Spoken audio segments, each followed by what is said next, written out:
መጽሐፍ ቅዱስ ለመንግስት ታዘዙ ሲል እንዳንታዘዝ የሚያርጉ ነገሮች ደግሞ ሊፈጠሩ ይችላሉ።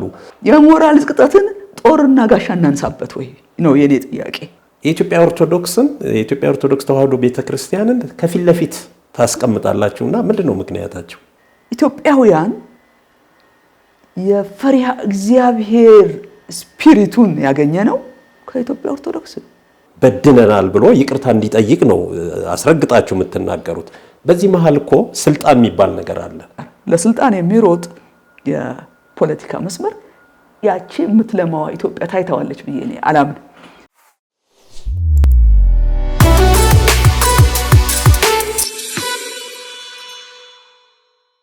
ኢትዮጵያ የእምነት የሰላም እናቶች ውስጥ የተደራጃችሁ ውስጥ በጣም የተለያየ እምነት ነው ያላችሁ። በእንቅስቃሴያችሁ ውስጥ የኢትዮጵያ ኦርቶዶክስ ተዋሕዶ ቤተክርስቲያንን ከፊት ለፊት ታስቀምጣላችሁና ምንድነው ምክንያታችሁ? ጥሩ ጥያቄ ነው። ይሄ ስንጀምር ጀምሮ ያለ ልባችንን የሞላ ነው። በመጀመሪያ ርዕሳችን የጋራ ርዕሳችን ሰላም ነው። ሰላም በማን? በእምነት ሰዎች፣ በእምነት አባቶች፣ በእምነት እናቶች ሰላም የሚል መሰረታዊ አነሳስ ነው የተነሳ ነው። ወደ እምነት ስንመጣ ደግሞ ኢትዮጵያ ኦርቶዶክስ ማለት በመጀመሪያ ደረጃ ብዙሃኑን ሕዝብ ያቀፈች ቤተ እምነት ነች። ያ ብቻ አይደለም። ያ ብቻ ሳይሆን ብዙዎቻችን የኢትዮጵያ ሕዝብ ሁሉ ማለት ይቻላል ፊደል የቆጠረው በእነ የኔታ ከኢትዮጵያ ኦርቶዶክስ ነው። ያ ብቻ አይደለም። ከሁሉም የሚበልጠው ደግሞ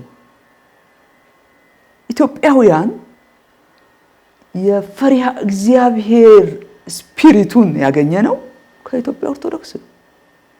ይሄ በጣም ትልቅ እሴት፣ ሰው እግዚአብሔርን እንዲፈራ ከልጅነቱ አቅም የሰጠ የመጀመሪያዋ ነች። ሰማይንና ምድርን የፈጠረ እግዚአብሔር በሰማይ አለ፣ ይሰማል፣ ያያል። ኃጢአተኛውን ደግሞ ካልተመለሰ ይቀጣል፣ ፍርድ አለ።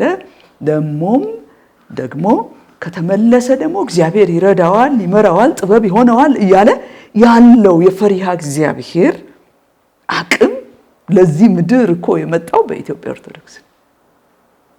ያ እኮ ቀላል እሴት አይደለም እና ክብርት ቤተክርስቲያን ናት ብዬ አምናለሁ። በጣም አምናለሁ። እነዚህ እሴቶች ቀላል አይደሉም። ስለዚህ ይህች ቤተክርስቲያን ደግሞ ለሰላም ግንባር ቀደም ሆና ብትቆም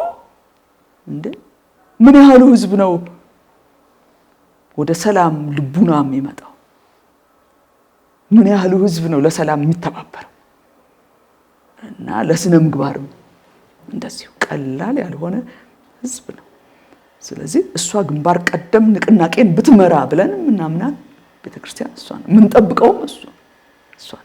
የእሷን ንቅናቄ ነው የምንጠብቀው። በቃ ሌሎች ሁሉም አዎንታዊ ሁሉም አላቸው፣ እሷም አላት። ግን ንቅናቄው ላይ ግን እንድትነሳ ተነሽ እባክሽ እናት ሆነሽ ተነሽ እንላለን ማለት ነው። አሁን ደግሞ ደቡብ አፍሪካ ላይ ፕሪቶሪያ ስምምነት ከተደረገ በኋላ ደግሞ አንዳንድ አዝማሚያዎች ሲታዩ በቀጥታ ወደ ትግራይ መቀሌ ሄዳችሁ ዶክተር ደብረጽዮንንም ያነጋግራችሁበት ሁኔታ እንዳለ መረጃው አለኝ። ምንድነው አሁን ባለው ነባራዊ ሁኔታ የሚያሰጋ ነገር አለ? እንግዲህ እኛም እንደማንኛውም ሰው ቀኑ ምንድነው፣ ምን ተፈጠረ፣ በምን ሁኔታ ውስጥ ናቸው ያሉት፣ ምን ይመስላል የሚለው ስራዬ ብለን ነገሮችን እናዳምጣለን እና ሰላም ስለሆነ ዓላማችን ሁሉ ጊዜ ለሰላም ያስኬዳል። ለሰላም እዚህ ጋር ምን ማድረግ ነው ያለባቸው? ምን ቢሆን ነው ጥሩ? ለምን ይሄ ሆነ? ይሄም አደጋ አለው። እንዲያን እንደማንኛውም ሰው እንዲያን ነው የምንውለው። ነገር ግን ወደ ሰላሙ ስንመጣ አሁንም ስራ ላይ ነን ያለነው እኛ ገና ነው አልተነቀነቀም ገና ለሰላም ፍድግ የሚያደርጋቸው ነገር እስኪመጣ ድረስ ስራ ላይ ነን ያለነው ቢሆንልን ቅድም ባልናቸው ኮንሴፕቶች ያልነውን ዋና ነገር የክቡር ሰው ጉዳይ በጋራ ለሰላም የመነሳት ነገር አሁን ያለው ካለው አዙሪት የመውጣት ነገር በጋራ ሊቀሰቅሰን ይገባል እንዴት እንውጣ ከዚህ ነገር ብሎ በተለይ የእምነት አባቶች እጅ ውስጥ በትክክል ቁልፍ እንዳለ ይሰማኝ ቁልፍ አለ አንዳንዴ ችግሮች ውስጥ እነኚህ አባቶች አልተነሱም አሁን እናንተ ላሰባችሁት ሐሳብ በየትኛውም የእምነት ተቋም ጋር ብንሄድ እናንተ ይዛችሁ ከምትንቀሳቀሱት ራይ አንፃር እነኚህ የእምነት ተቋሞች አባቶች ኦፊሻሊ የተነሱበትና ያየነው ነገር የለም ምን ያለሽ እዚህ ላይ ትክክል ጥረት ይደረጋል አዎ በየቤተ እምነቱ ጥሩ ይደረጋል ጥረት ይደረጋል ነገር ግን ከአንድን ስብሰባ ወይም ኮንፈረንስ ወይም አንድ ነገር ሰርቶ ከመጨረስ ያለፈ ነገር ግን ይጠበቃል አንዳንድ ጊዜ አባቶች ራሳቸው በትልቅ ይቅርታ ነው ይሄንን ምለው በትህትና ውስጣቸው ካለው ፕሮብለም ጋር ማይንዳቸው ይያዛል አንዳንድ ጊዜ ከውጪ ካለውም ደግሞ ችግር ጋር ያንን እንዴት ነው የሚፈታው ከሚለው ዝርዝር ነገር ጋር ይያዛሉ አሁን ከዛ ውስጥ ውጥት ብለው አንድ ላይ ቆመው የበላይ ሆነው ከዛ ነገር ላይ ህዝብን የሚቀሰቅሱበት መንፈስ በውስጣቸው እንዲፈጠር ነው እኛ የምንፈልገው ወደዛ እንዲመጡ ወደዛ ከፍታ እንዲመጡ ነው የምንፈልገው አይ ይላሉ አንዳንዶች እኛም ውስጥ ራሳችን ችግር ያለብን ሰዎች ነን እና ከዚህ ውስጥ ወጥተን እንዴት እኛ ማንን አይሰራም አሁን እኛ ማንን ብሎ እዛው ባለበት መቀመጥ አይሰራም በፍጹም ራሳችንንም ይዘን በቤተ እምነታችን ውስጥ ያለውንም ችግር ጭምር ይዘን ከውጭ ያለውንም የሀገሪቱን ችግር ጭምር ይዘው እን በሙሉ ይዘው ሊያድነን የሚችል አንድ ማማ ላይ መውጣት አለባቸው ልክ እንደ ነነዌ ህዝቦች እንደተመለሱት ጮክ ብለው ድምጻቸውን እንደ መለከት አንስተው የሚያዋጣን አንድና አንድ ደግሞ ለሁሉም እምነት ያስኬዳል አንድና አንድ ነው በዚህም ወድቀናል በዛም ወድቀናል ብንለው አዙሪት ውስጥ ከአዙሪት እንውደቅ በድለናል ብሔራዊ የሆነ አንድ ልዩ የሆነ በዚህ ኃጢያታችን በዚህ በደላችን በዚህ ስለሞተው ስላለቀው ህዝባችን ስለ ትውልዳችን እኛ ያለን ሊሉ ይገባል እኛ ያለን በቃ ይማረን ኑ ከውስጥም ያለነው በድለናል በመጀመሪያ ራሳችንን እንጥላለን በእግዚአብሔር ፊት ለምህረት ቀጥሎ ህዝባችንን ሁሉ ይዘን ሲሆን እንደ እብድ ለንስሐ ህዝቦችን መጥራት ያን ጊዜ አብሮ ሊጮህ ያለው ሁሉ ሲጮህ ማረን እግዚኦ ሲል በስፍራ ሁሉ ይለያል እግዚአብሔርን የሚፈራና የማይፈራው ይለያል ለምን ባለበት ሁሉም ሲወድቅ ማረን ሲል እኔ ድምጽ ብቻ አይደለም የሚያልፈው የእግዚአብሔር የፈውስ ንፋስ ያልፋል እዚህ ጋር አንድ ስጋት አለኝ ምንድነው እናንተ አሁን በኢትዮጵያ ውስጥ በዚህ 50 ዓመት ውስጥ ለፈሰሰው የሰው ልጅ ክቡር ደም እና ለተቀጠፈ ህይወት የሟችም እናት የገዳይም እናት እኛ ነን ነው የምትሉት በየትኛውም ጽንፍ ያለ ተቀናቃኝ ተፎካካሪም ይሁን ተቋዋሚም ይሁን ነፍጥ ያነሳም ይሁን መንግስትም ይሁን ህብረተሰቡ በደለኛ ነን በድነናል ብሎ ይቅርታ እንዲጠይቅ ነው አስረግጣችሁ የምትናገሩት በዚህ መሃል ስልጣን የሚባል ነገር አለ መንግስት እንደ መንግስት ለተፈጠረው ጥፋት አጥፍቻለሁ ይላል። በዚህ በኩልም ነፍጥ ያነሳው ለተፈጠረው ችግር አጥፍቻለሁ ይላል ብላችሁ ትጠብቃላችሁ? ምክንያቱም በዚህ ውስጥ አንድ ፒላር አለ፣ ያም ስልጣን። ምንድነው ያንቺ አታይ? ስልጣንማ ከዚህ ጋራ ሊያገጫጨው የሚችል ምንድነው? ምክንያቱም ይሄ መንግስት እኛ ይሄን ስንጣራ ከዛ ዘመን ጀምሮ ያለውን የደም መፍሰስ በሰሜን ኢትዮጵያ እጅግ የፈሰሰው ደም እናውቃለን።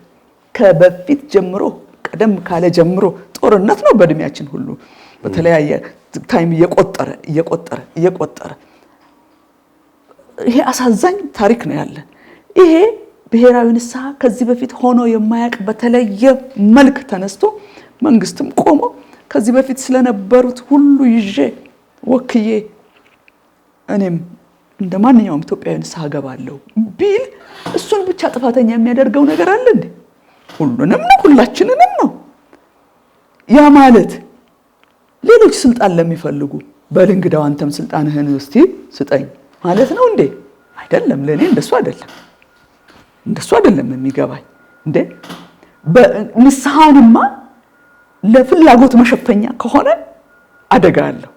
ለፍላጎት መሸፈኛ ከሆነ አንዳንዶች የሚፈልጉት ንስሐ ከተገባማ አሁን ደግሞ ተረኛው እኔ ነኝ ለማለት ከሆነ ንስሐ አይደለም እሱ። እሱማ ጨዋታ ነው። እሱማ ሌላ መንገድ፣ ሌላ የረብሻ መንገድ ነው። ንስሐ እኮ ለሀገር ሰላም ዓላማ ነው፣ ለመያያዝ ዓላማ ነው፣ አንድ ወንድማማች ነን ለሚል ዓላማ ነው። ትውልድንና ይሄን ድሃውን ኢትዮጵያዊ ሁሉ በስፍራ ያለው ከዚህ በኋላ የማይጎሳቆልበት ዘመን ይመጣል ብሎ ብሩህ ነገር የሚያስብበት ዓላማ ነው። ዓለም አለው ሀገሬ ለማለት ዓላማ ነው። ለመነሳት አብሬ ተባበራለሁ፣ ኢትዮጵያን ሌላ ስሟ እንዲቀየር አደርጋለሁ ከሚል የጋራ ዓላማ ነው እንጂ መነሳት ያለበት በዚህቹ እንትን ያችኑ ዓላማዬን ይዛለሁ የሚል ከሆነ ለስልጣን ቀድሞ ነገር ለስልጣን የሚሮጡ ከይቅርታ ጋር ለስልጣን የሚሮጥ የፖለቲካ መስመር ያቺ የምትለማዋ ኢትዮጵያ ታይታዋለች ብዬ እኔ አላምን። ሰላም የምትፈልገዋ ኢትዮጵያ ታይታዋለች ብዬ አላምንም። እኔ ሁከትም ይሁን ሰውም ይሞት ምንም ይሁን የኔ ዓላማ የሚል ከሆነ ያደጋ ነው።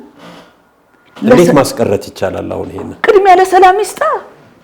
ቅድሚያ ይታየው እንጂ ህዝብ ይታየው፣ ክቡር ሰው ይታየው እንጂ እንዴ ይጸጽተው እንጂ ስለሞቱት እንዴ እርም ይሁን እንጂ የሰው ሞት እርም አይሁን፣ በቃ ሰው አይሞት እርም ይሁን ይበል እንጂ እንዴ እንያያዝና በቃ ይምረናል፣ እግዚአብሔርም ይምረናል፣ እኛም ሰላም ጋር እንደርሳለን ብሎ ይመን እንጂ እንዴ ዋጋ ይከፈል እንጂ ለሰላም ሰላም ዋጋ ያስከፍላል። አዎ ያስከፍል።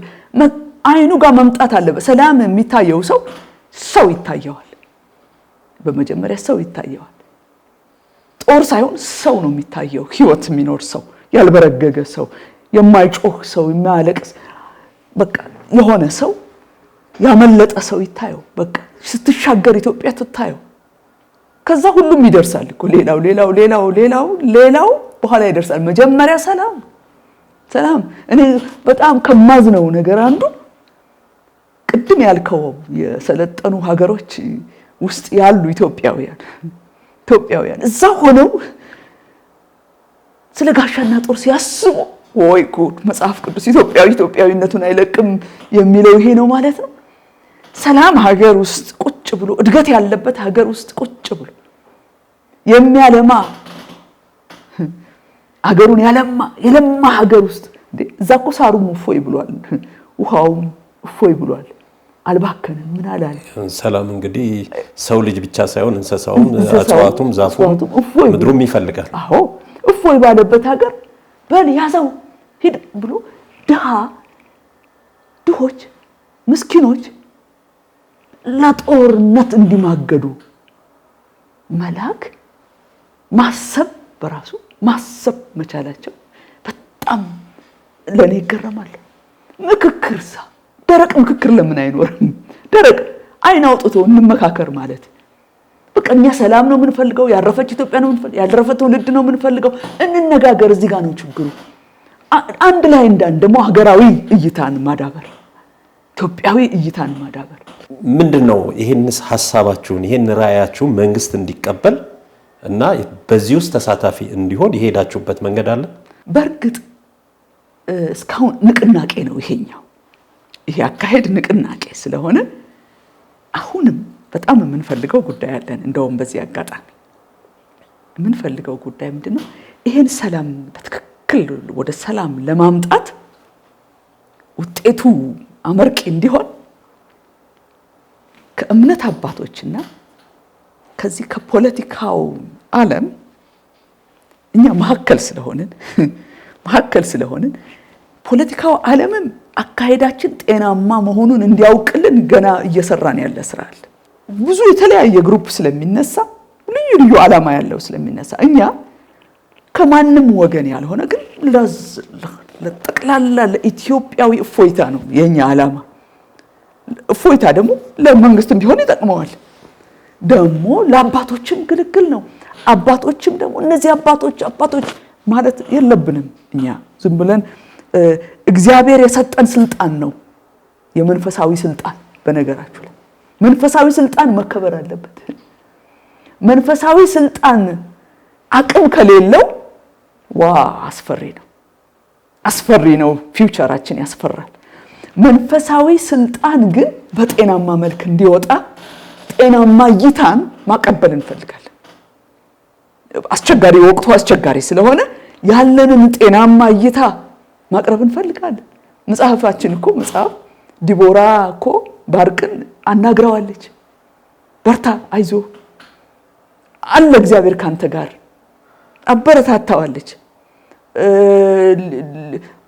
ወደፊት ለፊት እንዲወጣ ደግሞ አበረታታዋለች። ተው ግድ የለህም በሴት ከሚሆን ባንተ ያምራል ብለዋለች። አሁን ለምሳሌ መጽሐፍ ቅዱስ ለመንግስት ታዘዙ ብሎ የሚገልጽበት ቦታ አለ።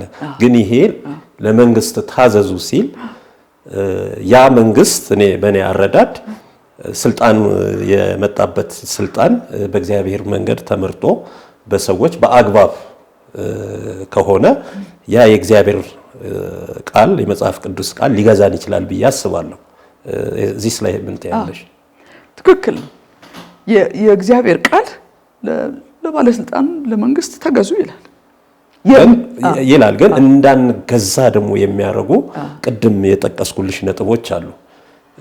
የመልካም አስተዳደር ችግሮች፣ የዲሞክራሲ ችግሮች፣ የፍትህ መጓደሎች የመሳሰሉት ነገሮች ካሉ ይሄን መንፈሳዊ ቃል እንድታፈርሺ የሚያስገድዱሽ ኢሞሽናል የሚያደርጉሽ ሰውነንና ሰዋዊ ባህሪ ስለሚኖር የነኚህ መጓደሎች ደግሞ ቅድም እንዳነሳ ነው መንግስትን ላይ ዲፔንድ እንዳትሆኛ ያደርግሻል።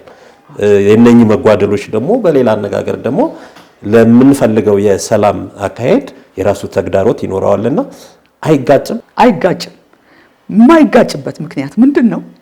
እኛ መንፈሳዊያን ሰዎች በሙሉ ጠላት የሆነ ነገር በመጀመሪያ ደረጃ አሁን አንተ የጠቀስካቸው ሙስናው፣ ኢፍትሃዊነቱ እና ጦረኝነቱ እንበል የተለያዩ ጽንፈኝነቱ ሰላም የሚነሱ የህዝቦችን ሰላም የሚነሱ ባህሪያቶች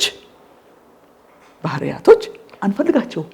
ነገር ግን ባህሪያት ሊሆኑ ይችላሉ እኮ እነኚህ ነገሮች ግን ወደ እነኚህ ሊመጣ ወይም ወደዚህ ጉዳይ ችግር እንዲመጣ ወይም በግልጽ አማርኛ በአንድ ፖለቲካ ስርዓት ውስጥ አንድ አካል ነፍጥ አንስቶ ወደ ጫካ የሚገባውና የሚዋጋው የሚጎለው ነገር ሲያጋጥመው ነው።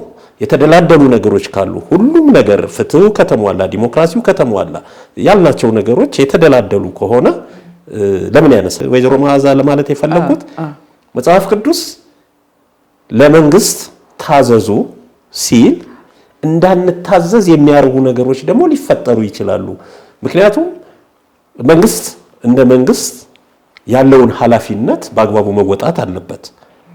እያወራሁ ያለሁት በአጠቃላይ አንድን ስርዓተ መንግስት በተመለከተ ነው። ስለዚህ የነኚህ መጓደሎች ሰላም እንዳይመጣ ሰዎች ከራሳቸው ጋር እንዲጋጩ፣ ጥላቻ እንዲያድርባቸው፣ ማጉረምረም እንዲኖር መንገድ ስለሚከፍቱ ማለት ነው። ይሄን ለማለት ነው። ቀጥይ። ገባኝ። አሁን መንግስት ስንል ምን ማለት ነው የሚል ነገር እሱም ጥያቄ ነው። በመጀመሪያ ደረጃ ህዝብንም ያቀፈ ነው። ያ መንግስት ስንል ህዝቦች ናቸው የታቀፉት። በየተቋማቱ በየድርጅቱ የታቀፈው ህዝብ ነው። ያ ህዝብ በልዩ ልዩ ፓርቲ ሜምበርም ሊሆን ይችላል። አብዛኛው አንደኛው ቢሆን ሌሎችም ስራቸው ነው። የተለያየ ፓርቲ አባላት ሆነው የሚሰሩ ናቸው። ትልቁ ጥያቄ የሞራል ዝቅጠት ጥያቄ ነው። ምንም ማለት አይደለም። የሞራል ዝቅጠትን ጦርና ጋሻ እናንሳበት ወይ ነው የኔ ጥያቄ። ጋሻና ጦር ነው ወይ የሞራል ዝቅጠትን የሚፈውሰው? ወይም ግድ የለም እኔ ይህንን ልክ አገባዋለሁ ብሎ ጫካ መግባት ነው ወይ የሞራል ዝቅጠትን የሚያጠፋው የሚያስወግደው? የኔ ትልቅ ጥያቄ ነው። ነገር ግን ህብረተሰብ፣ ጤናማ ህብረተሰብ፣ ቅን ህብረተሰብ አለኝ የሚለውን ራዕይ ይዞ በድፍረት መሟገት፣ በድፍረት መስራት፣ በድፍረት ሊቀርፍ በሚችልበት መንገድ መቅረፍ፣ ያዋጣኛል በሚለው ማዋጣት፣ ወደ ሁሉ እደርስበታለሁ በሚለው ደግሞ መድረስ እንጂ በምንም መልኩ ነፍጥ ለሰላም፣ ነፍጥ ለሞራል፣ ነፍጥ ለአንድነት መሳሪያ ሊሆን አይችልም። በቃ እኛ እንደ ሴቶች ማየት አንፈልግም። በአጠቃላይ ጦርነትን ማየት አንፈልግም። የአንድ ሰው ነፍስ እንዲጠፋ አንፈልግም። በቃ በሱ አይደለም መንገዱ ነው የምንለው። በእርግጥ አንድ መንግስት ማለት በቃ መሪ በልዩ አምባገነንነት በቃ የፈለኩትን ሁሉ ገላለሁ አጠፋለሁ ብሎ የሚመጣ ከሆነ እሱ ሌላ ባህሪ ነው፣ ሌላ መልክ ነው፣ ሌላ ገዛ፣ ሌላ መውጫ መንገድ ያስፈልጋል። ግን የጠቅላላ የሞራል ውድቀትን ግን በጠቅላላ የጋራ መፍትሄ መስጠት እንችላለን። አሁንም እኮ የምንለው እኮ ምንድነው? ነፍጥ ይቁም፣ ትውልድ ከማጥፋት ንብረት ከማጥፋት የተሰራን ሀገር ከማጥፋት በስተቀር የሚያመጣው ውጤት የለም። ነፍጥ ይቁም እንዴ! አንድ ላይ ነፍጥ የያዘውም ርቆም የቆመውም የተከዘውም ሀዘንተኛውም አለው ብሎ የሚሰራውም በቅንነት የቆመውም በምንም መልክ የቆመው አንድ ላይ እንደ ኢትዮጵያ በጋራ እሴቶቻችን አብረን እንቁም። አሁን እኮ አብረን ስንቆም ምናልባት እኛ ብሔራዊ ንስሐ ያስፈልገናል ስንል ይሄን ሁሉ ውድቀት ግምት ውስጥ ከተን ነው። አስፈሪውን ውድቀታችንን፣ በደላችንን፣ ኃጢአታችንን፣ የብዙዎችን ሀዘን፣ ድህነትን፣ መጠፋፋት፣ የተለያየ ገና እየገሰገሰ ያለውን ሁሉ በቃ እንዴ የጦር ሰራዊቶቻችን ገዳይም ሟችም አይሆኑ፣ እነሱም አይሆኑ፣ በቃ ይዳኑ፣ ያምልጡ። ኢትዮጵያዊ የተባለ ሁሉ ያምልጥ፣ ለሰላም ይሻገር። እህሳ ታዲያ ለዚህ የእግዚአብሔር ኃይል ብቻ ይረዳናል። በምን ይረዳናል? ንስሐ የተባለ በር ለሁላችን ተሰጥቶናል። አንድ ላይ በአንድ ድምፅ በአንድ ልቡና ማንም ጻቱን ወደ ማንም ሳይጠቁም ብንቆም ኃይል ይመጣል። ይሄ እንዴት ይምጣ? ይሄማ የሚመጣው ያድምጡን። በመጀመሪያ እኛንም ሴቶችን ያድምጡን፣ የመንግስት ወገኖችም የሆኑት ያድምጡን። የጥሩን ቢያስፈልግ ይሄንን ሐሳብ መግለጥ እንችላለን። ያድምጡን። ደግሞ የእምነት አባቶች ደግሞ ተረጋግተው ያድምጡን። ሌሎች አጀንዳቸውን ለጊዜው አስቀምጠው ያድምጡን። ይሄ የማንም ወገን ጉዳይ አይደለም። የኢትዮጵያ የጋራ ሰላም ጉዳይ ከዓመታት አንድ ቀን ምናልባት በአንድ ሀገር ውስጥ የሚፈጸም መሸጋገሪያ ሊሆን ይችላል። ዛሬ እኮ ሀገራችንን ብንመለከት እንዴ አረንጓዴው ቅጠል፣ ሳሩ፣ አበባው፣ የከተማው በአጭር ጊዜ ውስጥ ታዞ የተሰራ ይመስላል። ትዕዛዝ የደረሰው ይመስላል። ለየት ያለ ትዕዛዝ። ምክንያቱም ባለፉትም ዘመናቶች እኮ ሙከራዎች ሳይደረጉ አልቀሩም። ግን ሊሰምር አልቻለም፣ ሊወጣ አልቻለም። ስናያቸው እነዚህ ነገሮች ስናያቸው ሳሩ ታዟል፣ ድንጋዩ ታዟል፣ አፈሩ ታዟል፣ እጽዋቱ ታዟል፣ ውሃው ታዟል። ማን ቀረ? የሰው ልጅ ኢትዮጵያዊ ልብ። የኢትዮጵያዊ ልብ ግን አዲስ ለውጥ ያስፈልገዋል። ያ ከታዘዘ ኢትዮጵያዊ ሰው ልማት አሁን ያስፈልገናል። እግዚአብሔር ያለማናል ብለን ነው እኛ የምናስበው። ያ ተአምር ሊሆን ይችላል፣ ግን ያደርገዋል። ከተስማማን አንድ ልብ ከሆንን አባቶች በስር ነቀል ንስሐ ህዝቡን ለመቀስቀስ እግዚአብሔር ከቀሰቀሳቸው እኛ አሁን እነሱ መቀስቀስ እንፈልጋለን። ከተነሱ ከቆሙ ልብ ይቀየራል። የኢትዮጵያውያን ልባችን ሲቀየር መልሱ ያ ነው። መያያዝ ያኔ ነው። ቅኖች ባላቸው ልዩ ልዩ ራዕይ መለቀቅ ይችላሉ። በክፉ መንገድ ብዙ ሄደው የነበሩ ይመክንባቸዋል። ክፋት መንገድ በቃ አለቀ። ቂም ይራገፋል፣ አመፃ ይራገፋል። የትርክት ታሪክ የሚያጋጨን ሁሉ ፓራላይዝ ያደርገዋል እግዚአብሔር። እኔ በዛ እናምናለን፣ እኛ ሴቶቹ እናምናለን። እናንተ ሰላም ላይ እንደመስራታችሁ አሁን በውስጣችን ያለው የእርስ በርስ ግጭት፣ ይሄ ክቡር የሆነ የሰው ልጅ ህይወት እንደዋዛ በቀላሉ የመርገፍ ሁኔታ እንደተጠበቀ ሆኖ አሁን ደግሞ አዲስ የጦርነት ስጋት ደግሞ በውስጥ ባለ ሽኩቻ ሳይሆን እንደ ሀገር ደግሞ ፈጥቶ መጥቷል ከአሰብ ወደብ ጋር ተያይዞ። እኔማ ኤርትራን ጥሪያት ይለኛል። እባክሽ ወደ አዲስ ሰላም ግቢ፣ ኢትዮጵያም ትቀበልሻለች፣ የኢትዮጵያ በረከት ላንቺም በረከት ነው የሚል ጩኸት ከውስጥ ያለ። ምክንያቱም ያም ሀገር ሰላም አላገኘም ለረጅም ዘመን። ህዝቡ ተንከራታች ግራ የገባው ህዝብ።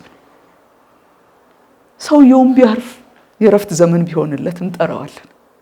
ረፍት ይሁንልህ፣ እቺ የቀረችህን ዘመን እፎይ በል። ኢትዮጵያ ጠላት አይደለች፣ ተመለስ፣ ተያይዘን ትውልዳችን እፎይ ይበል። ኢትዮጵያ ብትጠቀም ያንተም ጥቅም ነው፣ የኤርትራም ጥቅም። ኢትዮጵያውያን ብቻ ሳይሆን ኤርትራውያንንም ረፍት እንፈልጋለን። ስለዚህ ጦርነት እርም ይሁን በቂና በቂ ነገር አለ። እናት እንደመሆንሽ ሴት እንደመሆንሽ የትግራይ እናት ብዙ ልጆቿን የገበረች በችግር አረንቋ ውስጥ እንዳለች ይሰማኛል። ሌላም በኦሮሚያ ክልል፣ በአማራ ክልል በተለያዩ ግጭት በተነሳባቸው ክልል ውስጥ ያሉ እናቶች ሁኔታ በጣም ያሳስባል። ምን ትያለሽ በዚህ ጉዳይ ላይ? ከባድ ነው። ቁስል ሞት ቁስል ነው፣ ለእናት ቁስል ነው፣ ህመም ነው፣ ቀውስ ነው። ስለዚህ ብዙ የቀወሰ ቤተሰብ አለ። ቁስሉንም ለማድመጥ እድል አላገኘም። አድምጦም እንዲወጣለትም የማድረግ እድልም ያገኘም ህዝብ አይደለም።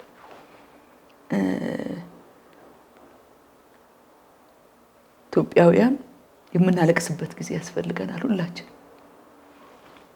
ልዩ ቀን ያስፈልገናል ምለው ለዚህ ነው። ምክንያቱም ቁጥሩን ስንሰማ የሞቱትን ሰው ትውልድ ቁጥር ስንሰማ ቁጥሩን መቋቋም ያቅተናል። እሱን ማሰብ ያስቸግረኛል። አሁን መቋቋም ያቅታል። ስለዚህ አባቶች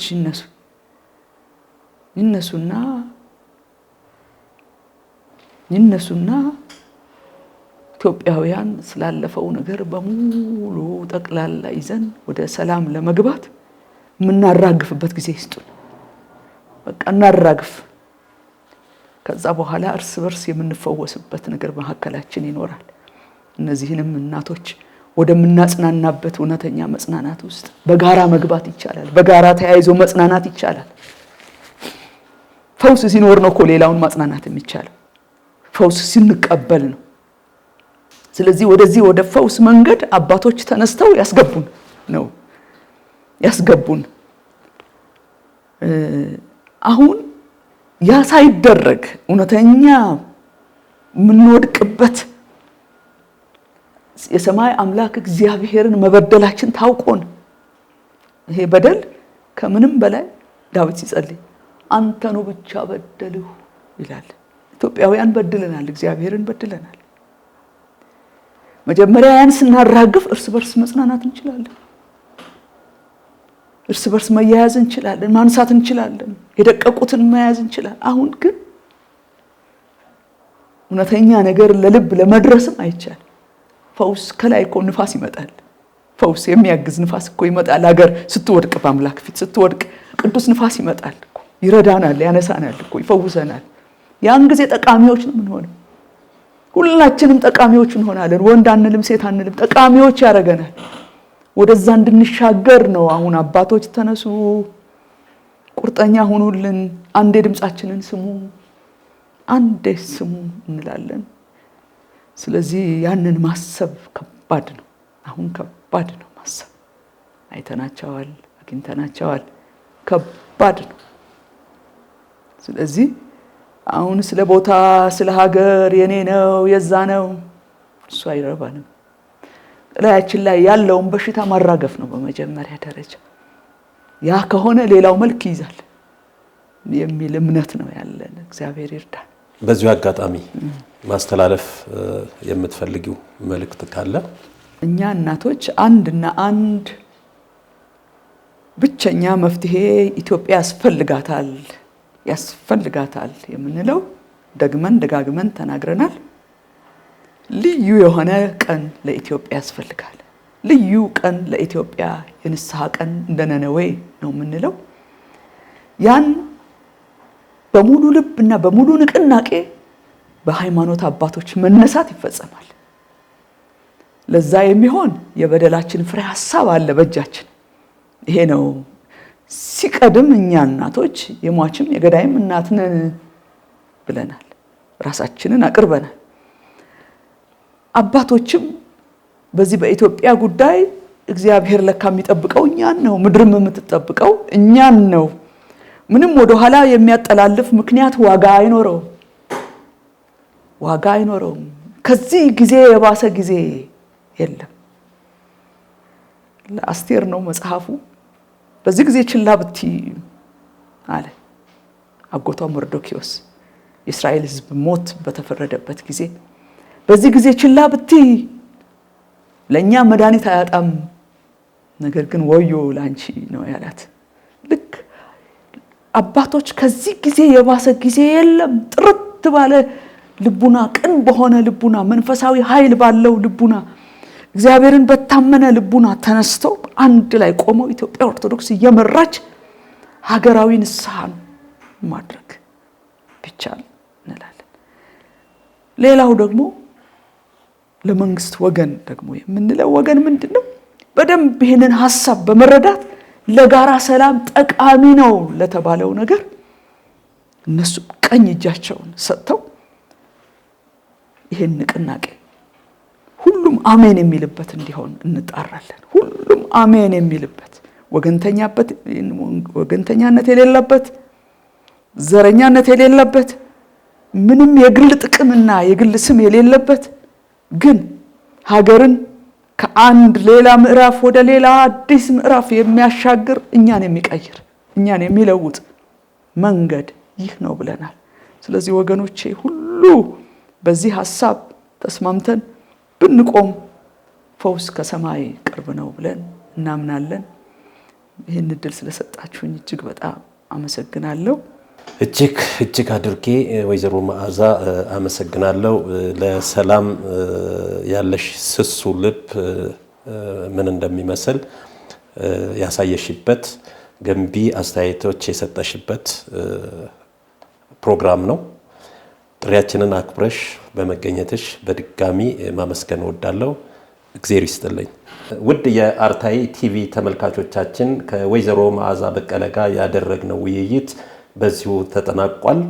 ሰላም ሁላችንም የሚመለከተን የነፍስ ምግብ ስለሆነ ከፕሮግራሙ ጥሩ እይታ እንዳገኛችሁ ተስፋ አደርጋለሁ። ለነበረን ቆይታ ጤና ይስጥልኝ።